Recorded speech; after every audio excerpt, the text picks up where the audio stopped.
Welcome back. So today, we're tackling a massive idea.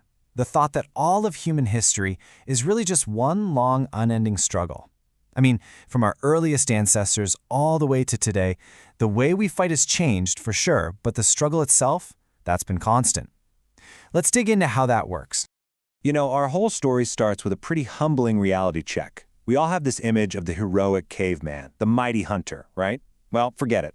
The evidence actually suggests that for a huge chunk of our early history, we were much more likely to be the hunted, just trying not to become some other creature's lunch.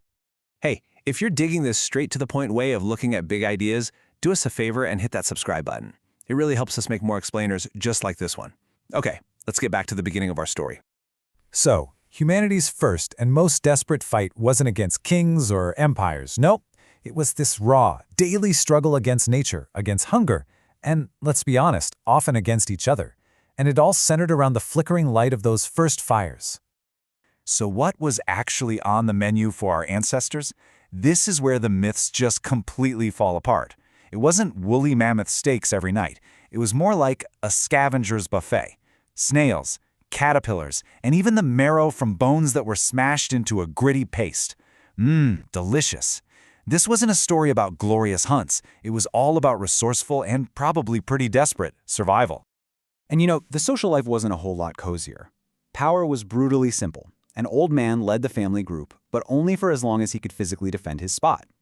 The second a younger, stronger male saw his chance, the leader was overthrown and killed. It was just this constant, violent cycle for the right to be in charge.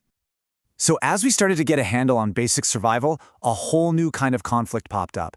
The struggle for a meal slowly turned into the struggle for absolute power.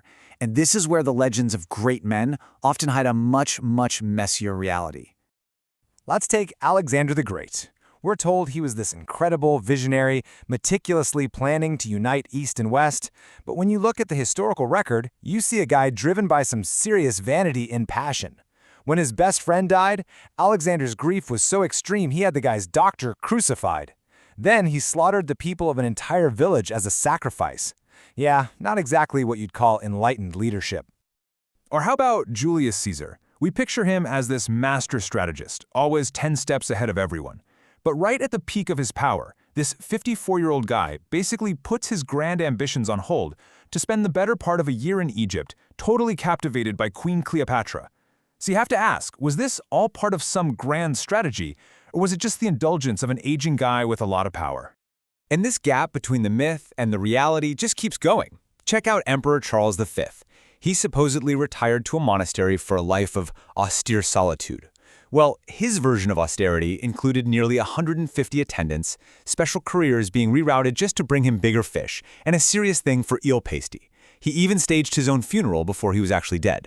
The reality of power is often way, way stranger than the legend. But then, something really important started to shift. The whole nature of the struggle began to change. The battle for land and for thrones was slowly being overshadowed by a new and maybe even more profound conflict, the struggle of ideas.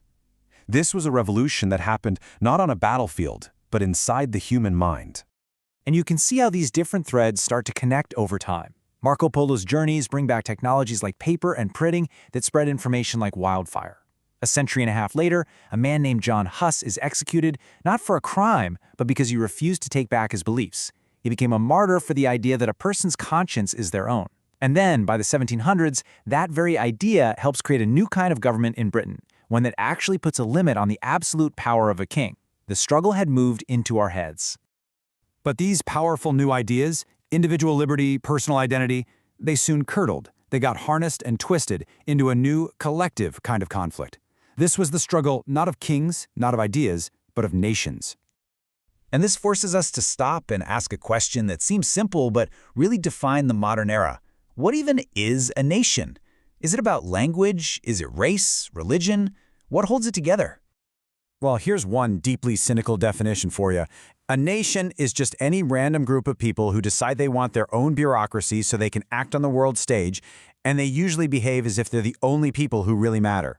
It's basically an artificial idea built entirely on a sense of us versus them.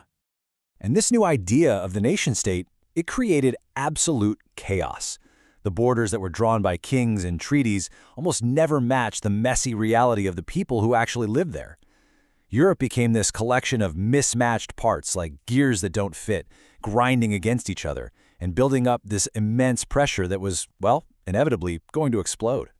And when that explosion finally came in 1914, who was in charge? Well, the verdict here is absolutely brutal. The rigid, by-the-book thinking of the military leaders was completely unprepared for the new, mechanized reality of war. And that failure of imagination led directly to years of pointless, unimaginable slaughter. So we've basically traced the evolution of human conflict all the way from a fight over scraps of food to a clash of global war machines. From the brutal simplicity of that old man in the tribe to the catastrophic complexity of the Great War. Here it is, all laid out. The struggle starts with survival, just us against the elements. Then it evolves into a struggle for power, us against each other. That gives way to the struggle of ideas, one mind against another.